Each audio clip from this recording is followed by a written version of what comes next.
Research and recording of Canadian creepies happens on the shared land and traditional territory of the Haudenosaunee and Anishinaabe peoples, many of whom continue to live and work here today. This territory is covered by the Upper Canada Treaties. A key treaty governing this territory is the Dish with One Spoon Agreement.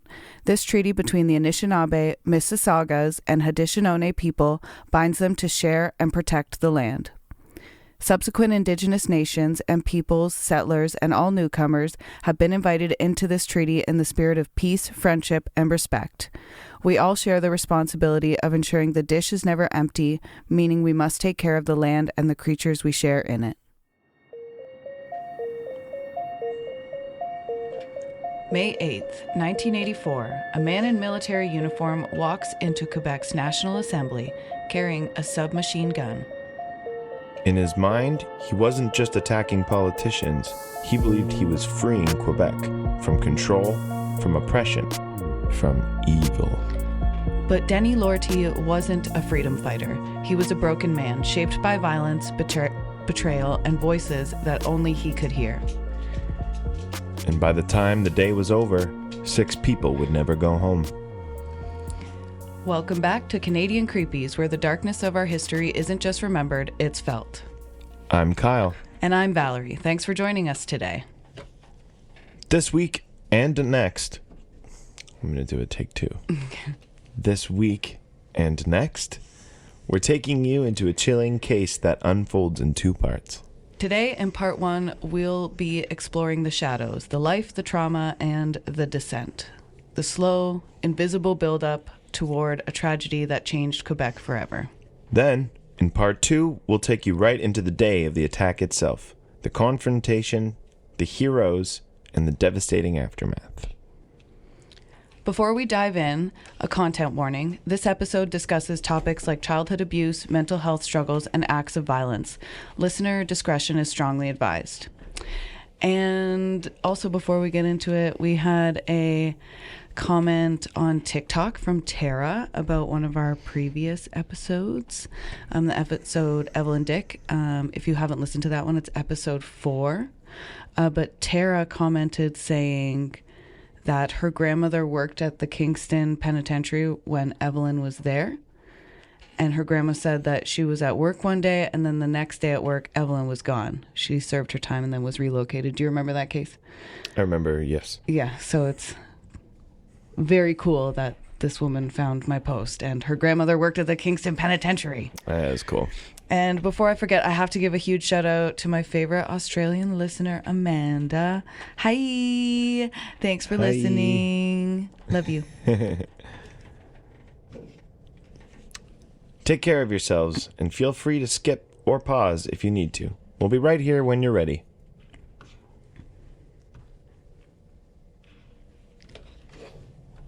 Early life and trauma. The early life and trauma of Denis Lortie. So researching this, I haven't researched part 2 yet, so I don't know to the extent of what he's done yet. Oh. So we're in this together in this episode. That's cool. Yeah, both going in a little blind. And as well with the listeners, if you guys don't know anything about Denis Lortie, and I'm assuming it's Denis because it's Denis. But Quebec listeners can correct me if I'm wrong. He was born March 10th, 1959 in Quebec, Canada, and he grew up in a large family. He was one of 6 children. And the Lortie family were poor and deeply troubled, living in a rural working-class environment. His early childhood was dominated not by innocence, but by fear. I don't know what number of the 6 children he was, but he was one of 6. And he was afraid. He suffered horrific abuse by the hands of his father. One can only assume his siblings also received this treatment. But Denis' father was described as a brutally violent, sadistic man who terrorized the entire family. Oh my God. Which is so sad. That is very sad. He frequently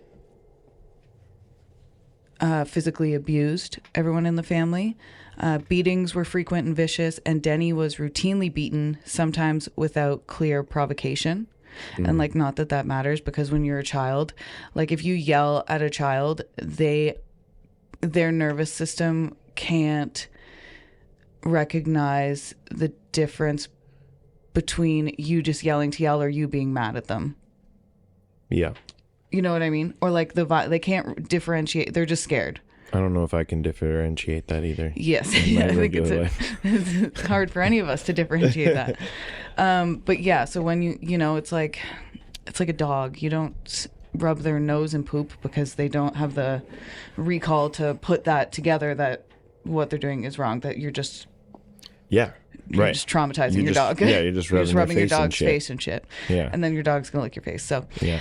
Joke's on you. That's right. And it's the same reason why you don't hit your dog, because then you're conditioning your dog to be afraid of you to be obedient instead of trusting you to be obedient. Yeah. So I think it's that idea. Build trust in your child. Yes. Don't yell at them. Don't yell at them. Don't abuse them. Don't beat them. Put their faces in shit. Yeah. Don't rub their noses in shit and then put them outside. There was also sexual abuse. Reports from later psychological evaluations revealed that Denis suffered sexual abuse at the hands of his father, which is very sad. Yeah. The full extent was never entirely detailed publicly, which I don't think the public needs to know the full extent. Well, no. Yeah. But it's known that the trauma was profound and long-lasting. So we've got some of the pillars of serial killer forming here. Yeah, we do. Yeah. We do. In addition to the physical and sexual abuse, you guessed it, his dad was also emotionally abusive. His father was emotionally cold, unpredictable, and threatening. And Denis learned early that home was a place for fear and not safety. So immediately in his life, he's got like, I can only imagine it would feel like you can never like hold on to anything. Yeah. Like you're never fully grasping anything. Always on edge, always on edge, yeah. Always on eggshells. And in addition to being a victim of abuse, he was also witnessing abuse, the abuse of his mother and his other siblings. So in addition to his own abuse, he's getting PTSD from the abuse that he's witnessing. It wasn't just Denis. His siblings were also victims, as I said. The children often saw each other being abused, compounding their trauma with helplessness and guilt. Yeah. There were deep psychological scars formed from a young age on Denis and his siblings. Denis developed trust issues, chronic fear, and a strong hatred toward authority figures. Like, as you would. Like, if all you know is that the person who tells you what to do is going to hit you, I wouldn't like authority figures either. Yeah. He saw authority as something that would betray or hurt you. I can understand how he would have come to that conclusion. That's absolutely perfectly reasonable. He also showed early signs of emotional withdrawal, which means he struggled to connect with others, repressing anger and sadness, which I can also completely appreciate. Yeah. And I also wonder if, well, it was the 50s, so that would have been but a rural family 50s, I also wonder if there was maybe some religion mixed in there. Yeah, yeah. You mean as like a means to enforce certain punishments or things like that? Yes. Yeah. And I just mean due to the sheer number of children. Oh, yeah, certainly. Yeah. But also they were rural, so maybe you just needed that many kids to operate the farm. Yeah, right. It's cheaper than paying someone, I guess. But yeah, so he showed a lot of signs of emotional detachment. I did touch on this earlier, but he had a sense of helplessness and anger. Not just him and all his siblings. Denis, like many abused children, internalized his anger, which later resurfaced explosively in adulthood. Which is why I'm doing a therapy called EMDR, and we're reprocessing things from childhood as to not explode in adulthood. There were also, EMDR, highly recommend. Fragmented family relationships. So the Lortie siblings did not grow up close and supportive. Because also I can imagine if you're the father of a family of 6, at some point you realize they're going to get to an age where they can outnumber you. So you're going to keep playing them against each other. which would really fuck with their sibling bond, and they would essentially have no sibling bond. These are just like, we just endured the same abuse, and I don't know who you are. I'm scared you're going to tell on me to make me get abused more, you know? The trauma isolated them from each other. As I just said, everyone was focused on personal survival. This created a cycle of shame and silence. In the culture and time Denny grew up in, speaking about family abuse was taboo. It was the 50s. You didn't talk about it. Even now, some men and women say, mind your own business. No, don't mind your own business. If you hear someone being beaten up, call the police. I never say call the police. But in that case, call the police. Yeah. Give support. Give support to people. Give support to people whose lives are in danger. Yep. At the time, there were also fewer resources for intervention. So they're, like, I'm sure Children's Aid Society, like, if they didn't go to school, I don't know if they went, did they go to school?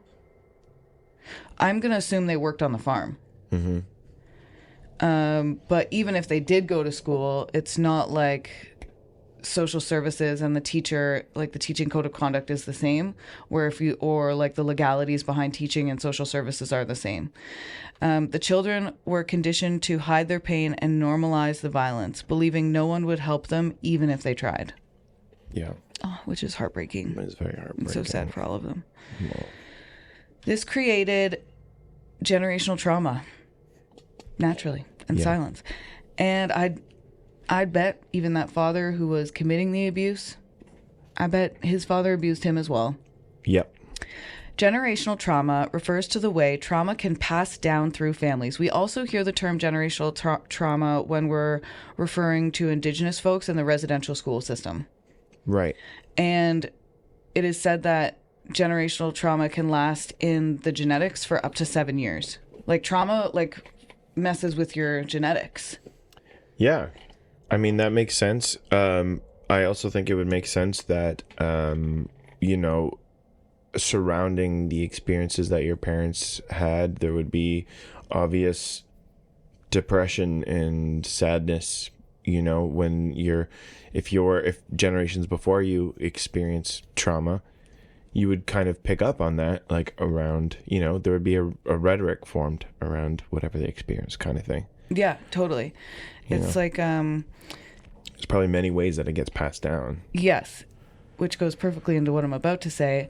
It doesn't get passed down through just stories, but also through behaviors, emotional patterns, and silence. Yeah. That put a nice bow on it, didn't it? Absolutely. Wrapped it up nice. In Denny's case, his father's cruelty likely stemmed from untreated trauma or violent upbringing of his own. Yeah. As we said, a grim inheritance of pain. Instead of healing, the Lortie family's way of dealing with pain was to inflict it, deny it, and bury it. Emotional numbness became the family's survival strategy, and Denny grew up emotionally ill-equipped to process fear, anger, or sadness in a healthy way. The silence and untreated trauma planted the seeds for Denny's later mental breakdowns and his extreme reactions to authority, isolation, and perceived control. And now I have some quotes on Denis Lortie's trauma, and I want you to read this one. Sure. But can you read it in a deep voice? Sure. Okay, so this one. Well, yeah, the deep, not the Trump voice, the deep. Oh, that wasn't supposed to be Trump. Okay. What was it supposed to do? Do it again. I was just trying to add more bass into my voice. Oh, it sounded like you were like, sure.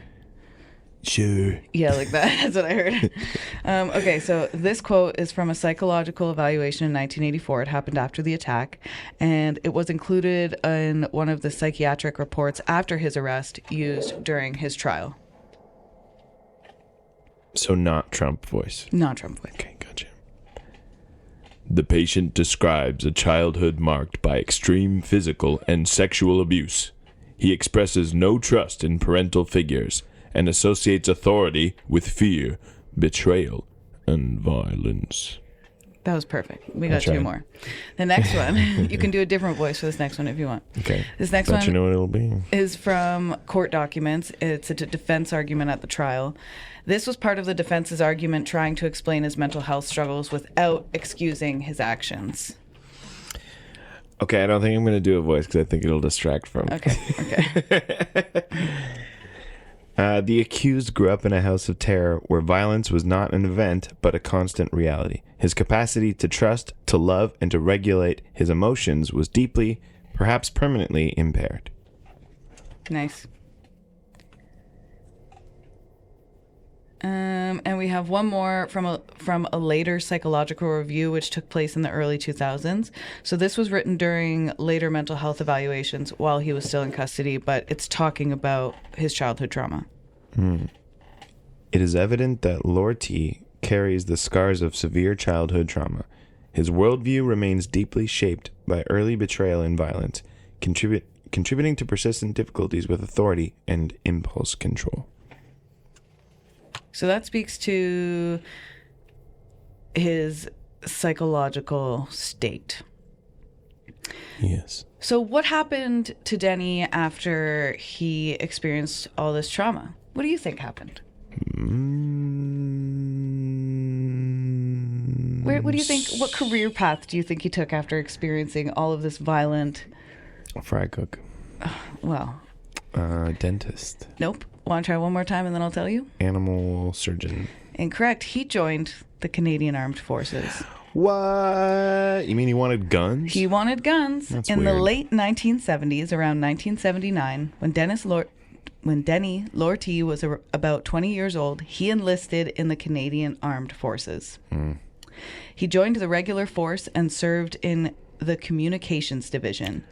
Specifically, he worked as a communications specialist, a role involving equipment, technical operations, and coded transmissions. Highly structured, detailed work.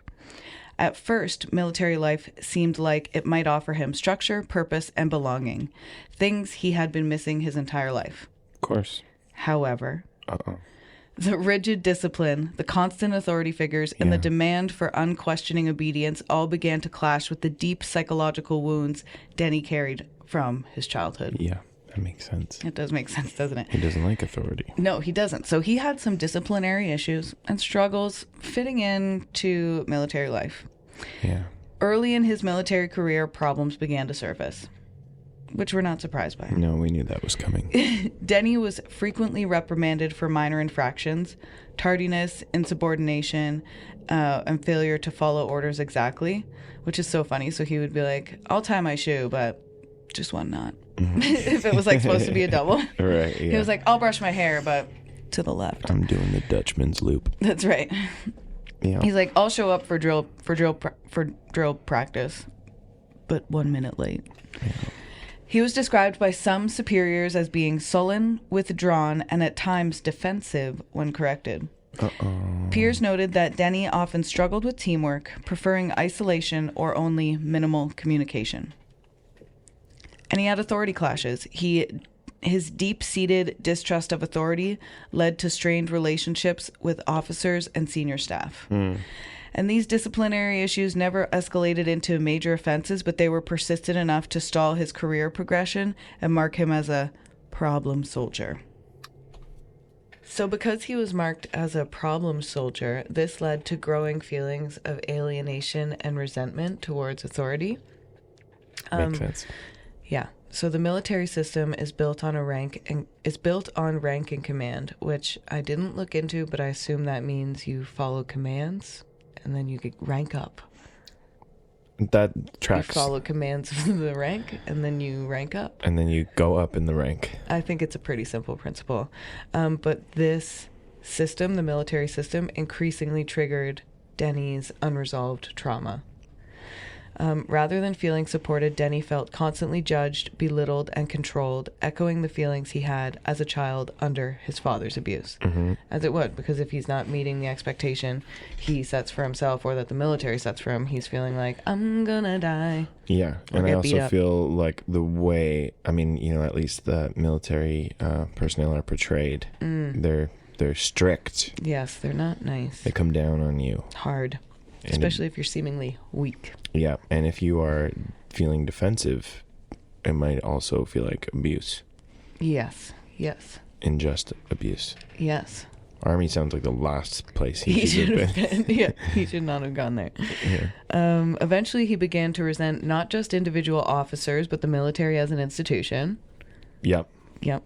And in his mind, the military became a symbol of oppression and betrayal, much like his view of his family. Yeah. And I have a quote from a psychological report that was post-attack in 1984 that said, the accused exhibited increasing hostility toward authority structures, perceiving criticism or direction as personal attacks rather than professional correction, which is what you said. Yeah. You're right on the money. That makes sense. Denny withdrew socially. He was often seen eating alone, avoiding casual conversation, and becoming more suspicious of those around him. And his sense of alienation grew into bitterness and eventually into rage that simmered quietly beneath the surface. Poor guy. Yeah. I feel bad he was always alone. I know. It's so funny going through all these that you start to sort of like empathize with these horrible people. And you're allowed to empathize with the version of them that didn't commit the crime, I guess, like the child version. Right. When you see the trajectory. Yes, yeah. Here are the first signs of mental health deterioration, his paranoia and delusions. So by the early 1980s, Lortie's... So this is before he joined the army? When did he join the army? In the 70s, I lied. So after the army. So which is why this would be here, because I did the timeline correctly. Perfect. By the early 1980s, Lortie's mental state had noticeably begun to deteriorate, which I can only imagine the military had a big hand in doing. Mm-hmm. Even like hazing. What's that movie? Haze? There's a lot of hazing in the military. In the military? Let me see. Old school? What's that movie? The Stanley Kubrick movie. Please, sir, can I have another? What's that movie? The guy commits suicide with the shotgun. Oh, I don't think I've seen it. Oh, no. Oh, no. Sorry, you're not a... What are they called? Cinephile? I'm not... No. I appreciate and enjoy well-crafted... Full Metal Jacket. Oh, okay. But there's so much that I haven't seen. I think there's so much that I wouldn't sit through. You wouldn't sit through that one, for sure. But, like, I mean, growing up, I think I would now. Maybe. It's a tough watch still. It's very gritty. I've seen it once, and I don't think I'd watch it again. True. I think I have the capacity to nerd out about these things, but I also have the capacity to tune out. So I don't know. That's right. I don't know. Depends. I have to be interested. And I was looking up hold on, hazing, because there's in Full Metal Jacket, there's a lot of hazing. Okay, so hazing in the Canadian military has been persistent and controversial issue, despite policies officially prohibiting it. While the Canadian Armed Forces claims a zero-tolerance stance, hazing rituals ranging from seemingly harshless pranks to serious abuse have been reported over the years, often linked to a culture of toxic masculinity, power hierarchies, and silence. I could go into the key aspects of hazing in the Canadian military, but I don't think I need to in this episode. we get it. We can go back. We can do that in another. And we also understand why that would have affected. Yes. Yeah. He developed paranoid beliefs. Okay. Which I think probably had to do with some of the hazing, likely. Absolutely. Thank you. Yep. He believed he was being monitored by his superiors without cause. I would think that too. Mm-hmm. He felt controlled by unseen forces, a symptom pointing toward a serious emerging mental health crisis. And he was convinced that the government, particularly Premier René Lévesque, Parti Québécois, was exerting a malign influence over his mind. So he thought the provincial premier was mind controlling him. Oh my God. He became obsessed with the idea that someone was pulling the strings behind his life's failures and frustrations. Another quote from a psychiatric evaluation. Mr. Lortie presents with persecutory delusions, believing himself to be a pawn in a vast conspiracy involving the government and military hierarchy. Wow. Yeah. He had a lot going on in his noggin. He did. So many gears turning. Yeah. He's slipping. Yeah. Auditory hallucinations were suspected. Some reports suggest that Denis claimed to hear messages embedded in television broadcasts, which he believed were directed at him personally. However, there was limited formal documentation of full-blown hallucinations. He also had a detachment from reality. By this time, Denis' thoughts were increasingly fragmented. He could not differentiate between internal fears and external threats. Wow. Wow, that sounds something like I do sometimes. His grip on rational thought was slipping steadily, though outwardly he sometimes still appeared functional. That's tricky when they're like that. Yeah. When people who are suffering mental breaks... He has like a functioning because by all means, the psychosis. system is, this guy's just fallen through at this point in his life, he has fallen through every single system put in place to help a person experiencing these things. And he's managed to function his way through it. Yeah. Yeah. Some additional context to this, there was a mental health care gap, which I talked about. In the early 1980s, mental health care in the military was limited, stigmatized, and reactive rather than preventative. So they waited till something bad happened before they treated it. There was little understanding of PTSD or complex trauma. PTSD.com. PTSD.com. Or complex trauma, especially when the trauma stemmed from childhood rather than combat. Okay. Soldiers who showed trouble adapting were often punished, not helped. Wow. And Denis received no significant psychiatric intervention. His warning signs were largely overlooked or misunderstood. Yeah. Yeah. Yeah. That's tough. That's tough. He had such a rough beginning. He had no chance. He had no chance. And that's what really, really sucks about it. And there's probably so many... Well, I mean, obviously, so many people like that's these situations where people become serial killers. Yeah, happens all. You know? Treat your kids right. Don't treat your kids right so they don't become serial killers or serial rapists. Ew. Or just any. Ew. Okay, so as I talked about, Denis heard voices and he had violent urges. Sorry, I haven't talked about that yet. I touched on it. As Denis Lortie's mental state worsened, he began experiencing auditory hallucinations, specifically hearing voices. The voices reportedly told him to kill those who control you. These weren't abstract thoughts. Denis believed he was being directly ordered by these voices to eliminate people in positions of authority over him. He interpreted these commands as divine or righteous in nature, not criminal. In his mind, he believed he was acting out of self-defense or even on behalf of others who were also oppressed. Okay. That's a lot going on. I know. Wow, this is really gearing up. And another quote from a psychiatric testimony, the accused believed himself to be carrying out a moral duty to liberate himself and others from what he perceived as totalitarian control. Yeah.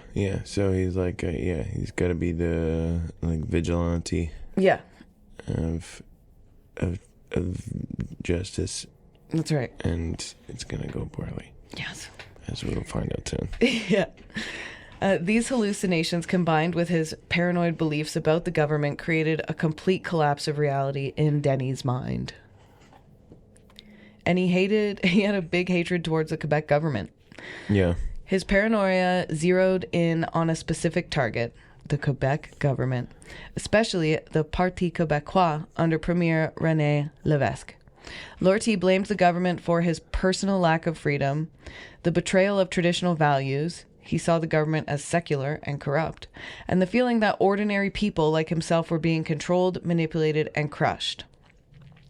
In his distorted view, the National Assembly, the seat of Quebec's government, became a literal symbol of oppression. Denis later told evaluators, "I felt like they were taking away everything. My language, my rights, my freedom to be myself." How would they take away his language? He was born in Quebec speaking French under a French government. That's interesting. Yeah. His hatred was not based on coherent political ideology. Right. Well, that makes sense then. Mm-hmm. He wasn't involved in separatism debates, and his grievances were personal, emotional, and conspiratorial, not rational or organized. And for our listeners who are not from Canada, separatist debates, there's been a long time The Bloc Québécois, I don't know if they're hardcore separatists now, but there's a large portion of people in Quebec who have traditionally wanted to be their own country. We call them separatists. Yeah. We love them. Yeah. That's all I'm going to say. Perfect. We love them. Attempts or lack thereof to get help. During this period, there was no record of Denis receiving any formal mental health diagnosis or treatment within the military. And his warning signs were visible. Were visible. His behavior became increasingly erratic. He was isolated, distrustful, and showed open contempt for authority. However, at that time, mental health care in the military was extremely stigmatized, as I said. Soldiers seen as unfit were often simply discharged without significant follow-up care. Seeking psychiatric help could ruin your career, so even if Denis had wanted help, he likely felt unable to ask. He wouldn't even have known, Wow. he wouldn't have even considered the fact that something would be wrong with him. He Right. would never, that was not even in his scope of relevancy. Yeah. Or, wait. Maybe I used that right. Relevance. We're going to keep going and pretend it's good. Sure. Command structures failed to recognize the seriousness of his condition. Instead of psychiatric evaluations, disciplinary action was the norm. His growing instability was treated as a bad attitude problem, not a mental health crisis. And that has happened all the time. Yeah. I mean, yeah, that's the first thing people go to is like, man, this person's got a bad attitude. Not like, man, this person's... Needs help? Yeah. In danger. Internally. The military culture of the time was that weakness was punished and not treated. There was no room for psychological wounds. It's possible Denis himself hid the extent of his delusions and paranoia from others. Yeah. So maybe he did have some idea.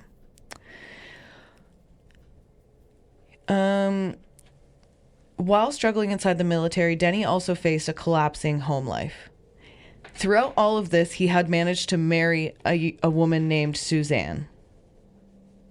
And her last name's not publicized, and it Okay. doesn't matter. And they had a young son. Okay. The marriage was troubled almost from the beginning. Yeah. Denis was emotionally distant. He had frequent outbursts of anger. He struggled to express affection or deal with conflict healthily. Yeah. Suzanne. Yeah. Girl. I know. Poor Suzanne. Poor Suzanne. I But wish maybe just make... he's a man in uniform. He's a man. I know that. Well, that must have done it. As his mental health worsened, the marriage completely deteriorated. Denis felt trapped inside... No. Denis felt trapped in family responsibilities. Okay. Yeah. He resented his wife, whom he now also saw as part of the forces trying to control him. Oh, dear. Oh, be more of... Wow, what a typical man thing to say. You think your wife's trying to control you. Lumped it in with the government. Yeah, he's like, there's two people trying to control me in this worth country. Oh, my God. My wife and the government. That's right. And I think there's in cahoots. I think I don't know there's... why he's Southern. There's in cahoots. There were reports of verbal aggression and threatening behavior at home, though no clear evidence of physical violence toward his family at this point. Suzanne eventually left him, taking their child with her, which deepened his feelings of abandonment and rage. Suzanne had to go. Yeah. She had to go. No, there was no... Yeah. He needs help. Man needs help. She couldn't help him. No. Psychological Profile commented, the collapse of his marriage removed the last tenuous anchor to a reality outside of his paranoid system. Yeah. After this, and in the months leading up to the attack, Denis began to prepare for violence. He acquired a submachine gun, and again, I have no knowledge of guns, so if I'm saying something wrong, you can email me to correct me if you want, but I don't really care. No, you're doing it, Trump. I realized as I was doing it. Just a little. Just a gentle. I realized as I was doing it, but I was just trying to sound snarky. Okay. Perfect. So a C1, yes, a C1 standard military issue at the time is a submachine gun. Okay. He stole some weapons from a military depot, a clear indicator that his plans were moving from fantasy to action, and Denis rationalized the theft as necessary for his mission to free himself from oppression. He also researched the National Assembly. He learned the building layout, He planned a strike when members were present, maximizing the political impact. So in case you guys aren't picking up on this yet, this guy's planning to attack the National Assembly. This guy wants to take out politicians. And here's a chilling post-attack quote from Lortie. He said, "They had to be punished. They had to see someone take action." And I mean, I'm reading this book right now. And it's called something about being a revolution. And the first essay I'm reading in it is about this man, Richie Reseda. And he is an inmate in a prison in the United States. And he started something called Success Stories. That was just to jog my memory as to what I was going to say. So, in that essay, maybe it's Richie Reseda, maybe it's the other guy who's involved in the essay, but one of them says that in our society, we have really confused the idea of revenge and accountability. And I've been reminding myself that. I like that. When I've been driving. Yeah. Like if somebody's like mean to me on the road,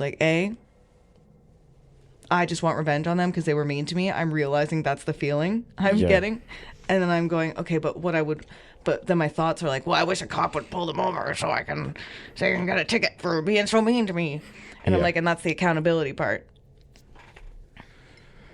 Maybe. Okay. Oh. So I'm doing both. In that example. Huh. But what it's saying is that we should be focusing more on accountability and less on revenge. Right. But it's just like a very human... Wanting a cop to pull them over would be revenge. Also revenge. Would be like, I want something to happen to them that's bad. Okay. So that would be the revenge I didn't ask you to call me out. Didn't ask you to call me out. I'm trying to understand it. But you're right. So that would be me just carrying on their accountability is not my responsibility. Right. Just because they did something mean to me, I don't have to hold them accountable for that behavior. Right. In that fleeting moment. Somebody I know personally, I can hold them accountable for bad behavior, for whatever we were talking about. I'm losing my train of thought now. No, that we're makes going sense. into a hole. Accountability hole. Accountability hole. That sounds like a... Oh, don't go in there. That's my accountability hole. Real bummer. It is a bummer. Okay. So this Denis Lortie's attack was not a random act of violence. It was premeditated, targeted, and in his mind justified. His delusional thinking and emotional desperation fully converged during this time. And by early 1984, Denis Lortie was no longer just hearing voices, he was listening to them. And very soon, the world would see the devastating consequences.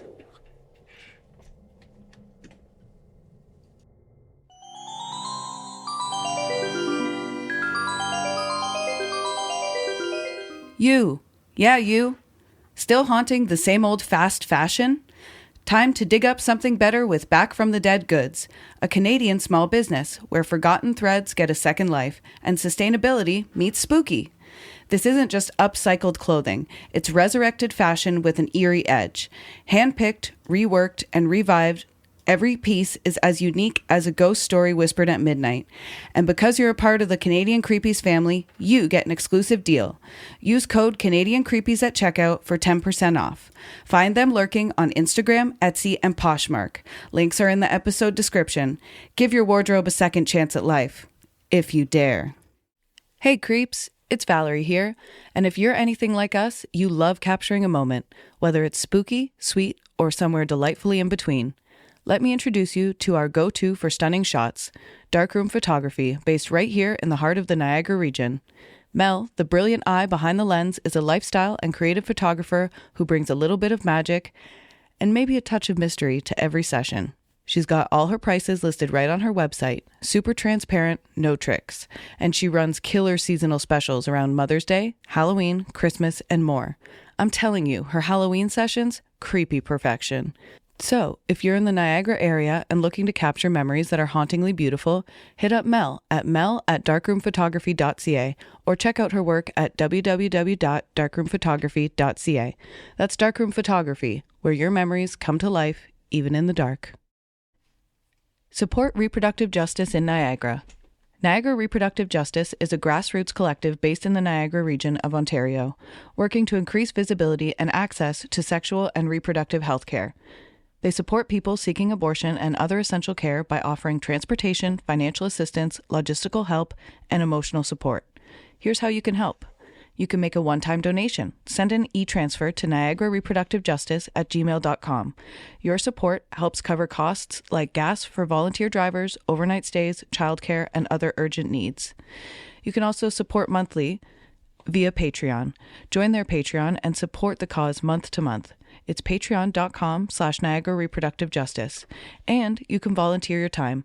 NRJ is always looking for volunteers to help with driving, outreach, admin support, and community organizing.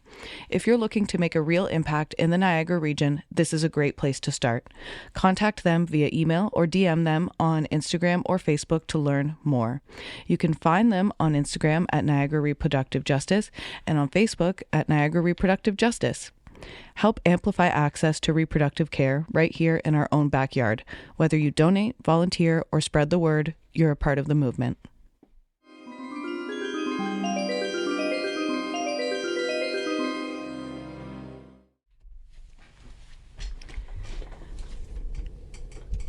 In the final days leading up to May 8th, 1984, Lortie's behavior grew increasingly alarming. Those around him, both in the military and his limited personal contacts, noticed he was agitated, distracted, and disconnected from reality. That doesn't seem like it was too far from the norm. Right. But here are some examples of the bizarre behavior. So he was talking nonsensically about conspiracies against him. Okay. And making paranoid accusations about people spying on him, even fellow soldiers. Okay. It's like, you're not that important, Denny. He had mood swings with sudden bursts of anger followed by eerie calmness and erratic absence from duties without explanations. Uh-oh. Murderings? Well, no. Despite these red flags, there was no serious intervention. Like, this man has never had an intervention in his life from superiors or colleagues consistent with the era's lack of mental health awareness, especially in hierarchical structures like the military. A psychological evaluation later summarized the subject exhibited rapidly decompensating behavior marked by increasing paranoia, disorganization of thought, and preoccupation with perceived enemies. Oh. He skipped work and lied about orders as well. He began skipping work at the Canadian Forces Base, which is part of the National Defense Infrastructure. Yeah. And when confronted, he lied, claiming he had special orders that required his absence. He fabricated stories about being on secret missions or working directly under high-level command, which are classic examples of delusional grandeur. Yeah. These lies were not convincing, though. But rather than escalate the situation, officers seemed to overlook it, preferring to avoid conflict. Oh, my God.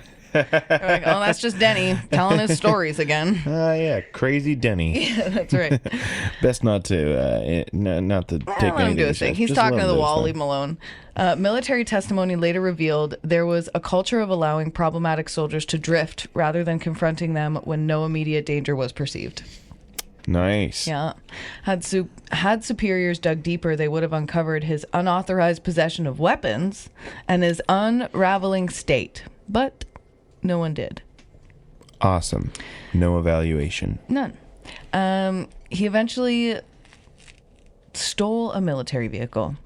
On May 7th, 1984, Denny stole a military vehicle. It was a Volkswagen Rabbit assigned to the base. Cool. He took it without authorization, driving away from the Canadian Forces base. And there was no immediate search or report was filed to retrieve the car, which was another critical missed warning sign. What? Yeah, they just were like, oh, the car's gone. I guess that car wasn't here. Somebody probably saw Denny take it. Yeah. I'm like, best not to get in the way. Yeah. Lortie used the stolen car to drive to Quebec City, hundreds of kilometers away, with the specific intent of attacking the National Assembly. Got everything he needs right from the military. That's right. He was like, this is a one-stop shop. Later commentary by investigators said the unauthorized removal of a military vehicle marked the moment when planning transitioned irreversibly into action. I'd say. Yeah. I'd say so. Straight up. That's a valid statement. Mm-hmm. Before the actual attack, Lortie visited Quebec's parliament buildings to stage dry runs. So he entered as a visitor. He surveyed the building's layout, particularly focusing on entrances and exits and the main legislative chamber. He may have posed as a tourist during these dry runs, blending in. And he mentally rehearsed the attack. Yeah. So he observed security patterns, which were extremely relaxed at the time. Sounds like. He estimated crowd sizes and visualized how to storm the building and where to position himself for maximum effect. No one reported him as suspicious during these scouting visits. Later testimony said it is clear that Mr. Lortie undertook recognizance activities to familiarize himself with the premises he intended to assault. I'd say. Yeah. On the night before and the morning of the attack, Denny meticulously prepared for his mission with these chilling final preparations. He gathered a deadly arsenal of weapons. He grabbed his submarine... I knew I was going to say that. He grabbed his submachine gun, the C1. Submarine gun. The submarine gun, 2 handguns, and a large quantity of ammunition. Weapons were loaded and ready, with extra magazines prepared for rapid reloading. He also had a uniform. He donned his full military uniform, symbolizing that he saw himself not as a criminal, but as a soldier carrying out a justified mission. Yeah. He shaved his head partially. Later observers noted this may have been either a symbolic gesture or a sign of extreme psychological disintegration. Wow. I don't know what that disintegration. Like he was deteriorating. Oh, disintegration. Yeah. So like reintegration, disintegration. Yeah, that's so. Yeah, he's okay. Yeah, he's further distancing himself from reality. Yes, he wrote letters to several media outlets, and in these letters, he explained his motivations. He framed the upcoming attack as a political act, not a personal breakdown. Mm-hmm. One such letter, addressed to a radio station, stated, "I must act. The government is the source for our destruction. The time has come to fight back." He mailed some letters before the attack, and while others he carried with him, presumably to leave at the scene. Denis Lortie had everything ready: the weapons, the plan, and the target. As dawn broke over Quebec City on May 8th, 1984, he set out for the National Assembly, ready to bring his private war into the heart of Quebec's democracy. Dang. Yeah. And then he killed him. We'll find out next week. Oh, dang. Now we're going to do Creep of the Week. Okay. Creep of the Week.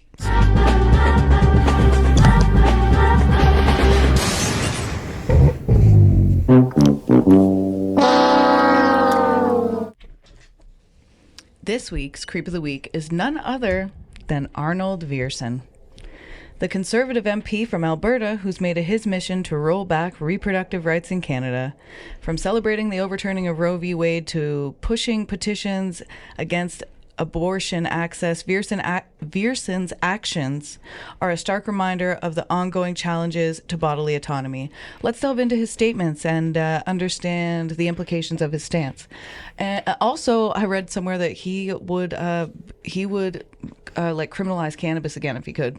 Oh, he's against legal cannabis, nice. so this guy, he doesn't like anything. Yeah. Except for alcohol, probably. Yeah, probably. Arnold Viersen is a Put it in the hospitals. Yeah. So who is he? And I saw he got reelected again in his riding. Womp womp. Womp womp womp womp. I feel for the people of Alberta. Arnold Viersen is a Conservative member of Parliament representing the riding of Peace River Westlock in Alberta since 2015. Born on May 3rd, 1986, he's only 4 years older than me, in Barhead, Alberta, he grew up in the nearby rural community of Nearlandia. Before entering politics, Viersen worked as a journeyman auto mechanic and earned a business degree from the University of the Fraser Valley. Okay. So far, none of this is indicating why he is the way that he is. Viersen is known for his strong social conservative views, particularly concerning reproductive rights. Yeah. He needs to stop worrying so much about my vagina and my uterus. He has been vocal in his opposition to abortion, describing it as the greatest human rights violation of our time. I think, Arnold Viersen, you are the greatest human rights violation of our time. Following the U.S. Supreme Court's decision to overturn Roe v. Wade in 2022, Viersen publicly celebrated the ruling, stating, "It feels so good," and expressing hope for similar changes in Canada. Not if I have anything to fucking do about it, Arnold. In May 2024, Viersen introduced a petition urging the Canadian government to restrict abortion access, further emphasizing his commitment to limiting reproductive freedoms. He's also the douchebag who's saying, like, no, we're just talking about sex-selective abortions. Guys, that's a right-wing arguing tool. Guys, femicide has been, gendercide has been happening internationally and here for years. And if you're going to talk about gendercide from other cultures in Canada, that's a racist statement. That's a racist statement, and I'm going to tell you why. Because when you go to access an abortion, I can promise you there, nobody's going to ask you why you want the abortion. So there's going to be no statistics saying that so many people accessed abortion because they were pregnant with a girl. That statistic is not available because we don't ask for that. And that is not happening in such crazy numbers. I'm not going to deny that it probably is happening somewhat here in Canada based on the cultures that have immigrated here. But that's like not as a white person, that's not my job to, I can't even put it into words. It's like, it's not my job to, you know what I mean? Yeah. Yeah. Comment on that, I guess. That would be up to the people in those people's lives and the health and their circle of care and their health professionals and their family members and their therapists to be like, don't abort a girl. You know what I'm saying? Yeah. Yeah. But if there is a bill that is passed that is going to limit, in quotes, or is going to make sure that there's no gender side happening, they're not actually doing that. I promise you, they're not actually doing it. There's no way to actually do that. There's no way to actually get those statistics. It's just a right-wing argument to control women's bodies. Thank you. Viersen's views have sparked controversy beyond reproductive rights. In a June 2024 podcast interview, he expressed that he would vote against same-sex marriage and cannabis legalization if given the opportunity. I don't know why this guy isn't being doxxed already. This guy sucks. He sucks. He's the creepiest creep of the week almost we've ever had. These statements prompted Conservative Party leader Pierre Poilievre to distance the party from Viersen's views, reaffirming the party's support for same-sex marriage and reproductive rights. Wow. Wow. Yeah. And just for fun, and to bring it all together, what I've done is then I've done some research on pregnant people and the consequences. Here's the consequences in fact and statistics of limiting abortion access. Because when you limit access to abortion, history has proven this, pregnant people do not stop getting abortions. That's why the coat hanger is such a trope. It doesn't stop. We still access them. People who are pregnant die. That's what happens. Mm-hmm. So when abortion access is restricted, maternal deaths increase. Wow, that's crazy. Globally, the World Health Organization reports that unsafe abortion is responsible for 4.7 to 13.2% of maternal deaths. In Canada, before abortion was legalized, which was in 1969, which isn't that far away, friends. 1969, not that far away. So let's keep that in our scope of perspective. 1969 with Bill C-150, and then expanded under R.V. Morgentaler in 1988. So Morgentaler, that's the case that legalized abortion for us. So thousands of women annually sought dangerous illegal abortions, and not only were they executed dangerously, the people who are providing them, because whatchamacallit, abortions, underground abortions, that's a market. That's a revenue stream. Do you know who gets the market on that? Mobs, mafias, organized crime. That is who women or pregnant people turn to get abortions when abortions are not made legal. Estimates suggest between 350 to 400 women died each year in Canada due to unsafe abortions in the 1950s and 60s. Thank you. That's our grandparents. If anybody listening is my age, or that's your parents, if you're older than me, I don't care. Somebody in your life, your aunts, whoever. 400, between 350 and 400 women died each year in Canada. And that is from the Canadian Medical Association Journal. After legalization of abortion, maternal deaths from abortion procedures virtually disappeared. Because they were safe, because it's healthcare. Modern complication rates for legal abortion in Canada are less than 0.5%. Less than 0.5%. A key statistic is that legal abortion in Canada is one of the safest medical procedures available, with a mortality rate of less than 1 death per 100,000 procedures. And that's from the Canadian Institute for Health Information. I have more. After Roe v. Wade was overturned, here's our lessons for Canada. Because we're still in these lessons. While Canada has no federal abortion law, the ripple effects of U.S. restrictions are causing concern here. Canadian anti-choice politicians like Arnold Viersen have introduced motions and petitions aiming to chip away at access. Rural Canadians already experience limited abortion access. In 2021, only 1 in 6 hospitals in Canada provided abortion services, and that is sourced from Action Canada for Sexual Health and Rights. If access were reduced further, Canadians could face similar maternal health crises as seen in the U.S.'s banned states.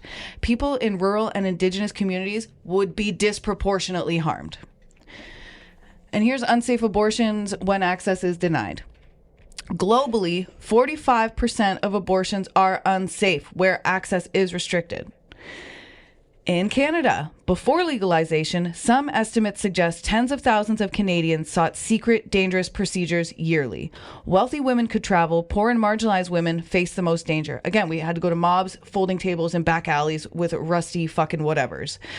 If abortion becomes harder to access, even without an outright ban, experts fear a return to dangerous self-managed abortions and increased emergency hospitalizations. There would also be a mental health and economic fallout. The Turnaway study shows people forced to carry unwanted pregnancies experience higher rates of depression, PTSD, and suicidal ideation. In Canada, abortion seekers denied timely access report elevated mental health struggles compared to those receiving care. And a key Canadian finding is nearly half of abortion patients in rural areas experience delays due to travel distance, cost, or stigma. And that's from the Canadian Abortion Providers Support. Delays increase medical risks and exacerbate emotional harm. And then this is just some data, just some raw data from my data heads. So the one column is impact and the other column is Canadian data. So on the impact column, we have maternal deaths pre-1969, which was, as I said earlier, 350 to 400 deaths a year from unsafe abortions. Then the next one, we have modern abortion safety, less than 1 death per 100,000 procedures. Then we have rural access issues. Only 1 in 6 hospitals offer abortion services, and delay consequences. 50% of rural abortion seekers face dangerous delays. When politicians like Arnold Viersen celebrate attacks on reproductive freedom, they aren't defending life, they're endangering it. History, both global and Canadian, is crystal clear. Restricting abortion access leads to suffering, preventable deaths, and generational trauma. Abortion isn't a moral debate, it's a public health necessity. And the real creeps are the ones who would rather see pregnant people suffer than admit that simple truth. And in closing of Creep of the Week, I say, fuck you, Arnold. Fuck you, Arnold. Go fuck yourself. Well said, babe. Thank you. And that's where we're going to leave things for today. Right at the edge of the storm. Denis Lortie's life had been a long, dark road up to this point, but trust us, next week things are about to get even more intense. Yeah, part 2 is where everything erupts. We're going to walk you through the events inside the Quebec Parliament, the aftermath, the courtroom drama, and the big questions that still hang over this case today. Until then, we want to hear from you. If you have a nomination for Creep of the Week, a politician, a corporation, a case, send it our way. Or if you've got a true crime case you want us to cover, a spooky story, a weird experience, anything creepy, slide into our DMs or email us. We love hearing from you. You can find us on Instagram at Canadian Creepies or email us at CanadianCreepiespodcast@gmail.com. We seriously love connecting with you. Thanks for hanging out with us today. Stay safe, stay spooky, and remember, Keep your lights on.